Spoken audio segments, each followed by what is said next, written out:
Welcome to Sleepy History. I hope you're ready to fall asleep to the history of the United States National Guard. We'll start with the colonial history. In the spring of 1637, the East Regiment, now the Massachusetts Army National Guard, held its first muster in Salem, Massachusetts colony, as imagined by artist Don Troiani in the 1980s. On December 13th, 1636, the Massachusetts Bay Colony's General Court ordered its local militias to be organized into North, South, and East regiments. This reorganization aimed to improve coordination with the colonial government and better respond to conflict with the Pequot Indians, who are now recognized as the Mashantucket Pequot tribe. All white males aged 16 to 60 were required to own weapons and take part in local defense by joining weekly drills and standing guard at night. Today's 101st Field Artillery, 182nd Infantry, 101st Engineer Battalion, and 181st Infantry trace their roots to the original regiments. Let's move on to the American Revolutionary War. Massachusetts militia forces began the Revolutionary War at Lexington and Concord. They joined with units from Rhode Island, Connecticut, and New Hampshire to form the Army of Observation during the Siege of Boston.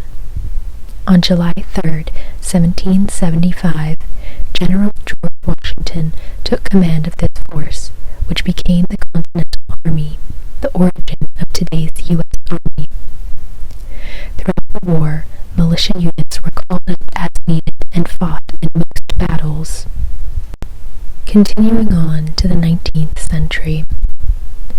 Early Americans distrusted a large standing army, so the U.S. relied heavily on state militias. During the Northwest Indian War, most soldiers came from these forces. 19 National Guard units have credit for service in the War of 1812. In 1824 to 25, when the Marquis de Lafayette visited the U.S., the 2nd Battalion, 11th New York Artillery, adopted the name National Guard to honor his French unit. Lafayette was so moved, he walked down their line, shaking hands with each officer. State militias made up 70% of the troops in the Mexican-American War and provided most early soldiers in the Civil War. The majority of soldiers in the Spanish-American War also came from the National Guard. Let's take a look at industrialization and labor unrest. Industrial strikes in the Northeast and Midwest led to calls for stronger state military forces. In July 1877, railroad workers in West Virginia started the Great Railroad Strike. Governor Henry M. Matthews used troops to stop the protests, marking a turning point for the National Guard. Afterwards, many states built armories and expanded their guard units. Wealthy business owners helped fund them. Officers often came from upper social classes. Guard troops were used in violent labor disputes like the Homestead Strike, the Pullman Strike, and the Colorado Labor Wars. Moving on to the 20th century. During the 19th century, the regular U.S. Army remained small, so militias supplied most troops for major wars. The Militia Act of 1903 formally organized the militia and endorsed the name National Guard. A 1908 law allowed the Guard to serve overseas, which sparked legal debates. In 1916, a new law let the president draft guardsmen into the army during war. In 1920, another amendment clarified the Guard's dual state-federal role. In 1933, the Guard was made a permanent Army reserve. In World War I, Guardsmen made up 40% of U.S. combat forces in France. In World War II, they formed 18 divisions. The Guard was also mobilized for the Korean War, Operation Desert Storm, peacekeeping in Somalia and the Balkans, and disaster response at home. After World War II, aviation units from the Army Air Forces became the Air National Guard, a reserve for the new U.S. Air Force. After the 1906 San Francisco earthquake, the California National Guard helped maintain order and deliver aid. They left after 40 days amid controversy. In 1957, President Eisenhower federalized the Arkansas Guard to ensure the Little Rock Nine could safely enter school, countering the governor's earlier use of troops to block them. The Guard was also deployed in domestic crises, the 1964 Rochester race riot, the 1965 Watts riots, and the 1970 Kent State shooting, where Guardsmen killed 4 student protesters. During the Vietnam War, Guard service was seen as a way to avoid combat. Only a few Guard units were deployed. In 1968, only 1.26% of Guardsmen were black. The Selective Reserve Force, in parentheses SRF, created in 1965, received better funding and training to ensure rapid deployment. In 1969, Kentucky's 2nd Battalion, 138th Field Artillery, served in Vietnam, losing 9 soldiers in one attack. In the 1980s, some governors refused to send Guard units to Central America. Congress responded with the Montgomery Amendment in 1986, limiting state governors' power. The Supreme Court later upheld the law. During the 1992 Los Angeles riots, thousands of Guard troops were mobilized to restore order.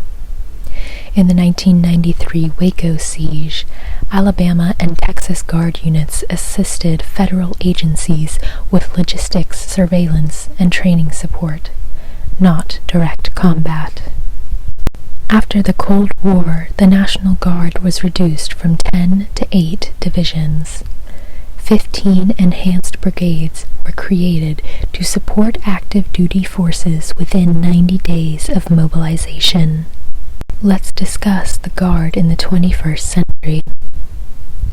The Guard played a major role after the 9/11 attacks and Hurricane Katrina. In 2005, they made up a large share of U.S. combat forces, 43% in Iraq and 55% in Afghanistan. Over 300,000 Guardsmen have deployed to war zones.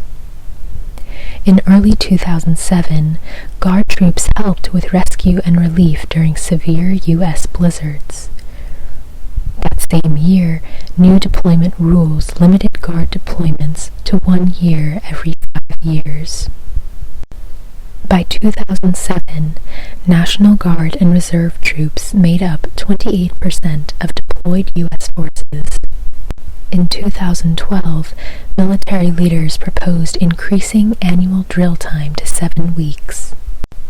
Agricultural Development Teams, in parentheses ADTs, became key tools in Afghanistan, combining farming education with military security.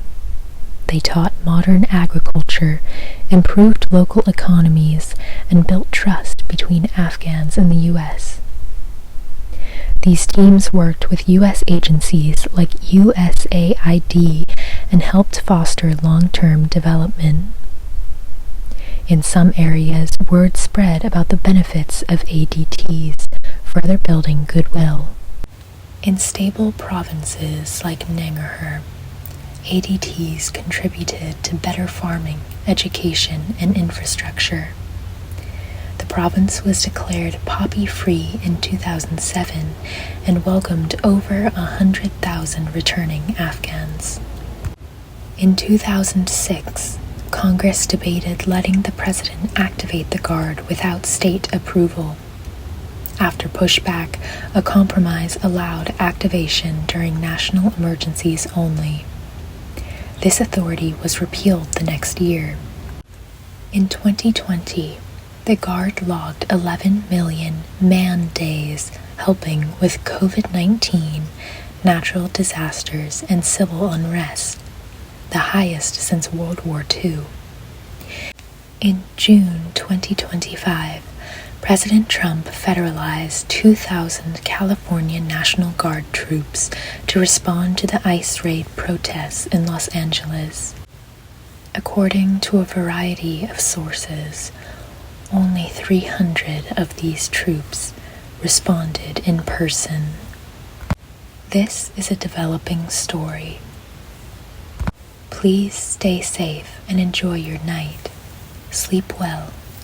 Thank you for listening to Sleepy History.